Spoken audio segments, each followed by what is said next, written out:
Hi, welcome back to week 26 of J2L Lifestyle Discipleship. I hope that what we have talked about last week has really stirred your heart, and may the Holy Spirit raise you up as one of the voice even for such a time as this.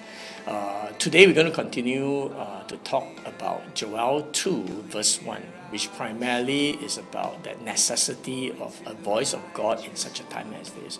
Why God need a voice in such a time as this? Because if you read the Bible at the end of the age, especially in the context of the book of Joel, it's really about the coming crisis. It's going to be serious. It's going to be intense.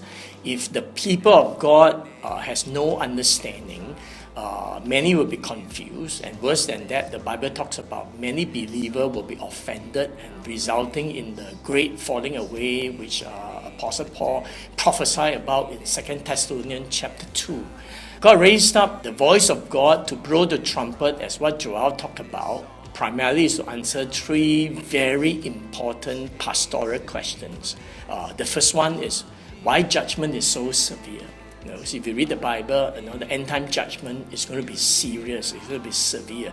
God is going to release the seventh seal, and then He's going to release the seventh trumpet. Then He's going to release the seven bowls as recorded in the book of Revelation. So one of the answers that the voice of God is going to give clarity is why judgment is so severe. And we need to have clarity and understanding. And the second question is really, many believers will ask, not just unbelievers, if God is a God of love, if God is a God of grace, if God is a God of mercy, why does He allow such a severe crisis to happen?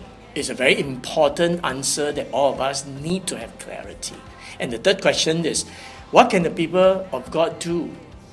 Can we do something to avert the crisis? Can we do something to minimize the crisis? Or can we do something to even stop the crisis? The book of Joel has a very clear answer. If you read Joel chapter 2 verse 14, there's a huge statement that Prophet Joel makes, saying that perhaps God may relent. The Bible has an answer. That's where God is going to raise up the very voice of God to answer some of these very serious, I call it pastoral questions. Book of Joel chapter 2 verse 1 says this: blow the trumpet in Zion, sound an alarm in my holy mountain. Let all the inhabitants of the land tremble, for the day of the Lord is coming, it is at hand. There are three primary things that the voice of God will do. One is to blow the trumpet. What is really to blow the trumpet? Blowing the trumpet basically means that the voice of God needs to arise, to speak with clarity and with courage. Because the day of the Lord message is not going to be popular. Yet someone has to say it, not dilute it, but speak so clearly the why, the what, and what can the believer do to respond. So that's what it means by blowing the trumpet. The second thing about the voice of God is about sounding alarm. Sounding alarm means that you need to awaken the people of God to understand. Sounding alarm, that means you will irritate. Let's say, for example, in every building, there is a fire alarm. When you hit it, when the fire alarm goes off, everybody will be paying attention. The voice of God has to sound an alarm so that people will be awakened to understanding, so that we will not live life business as usual. We can no longer live life business as usual because we are living in extreme time, and extreme time require an extreme measure. That's why a voice of God, more than just to blow the trumpet, but we need to sound the alarm so that the inhabitants of the land will tremble. No, the word is tremble, not fear. The voice of God is not to cause fear, but we have to cause people to tremble.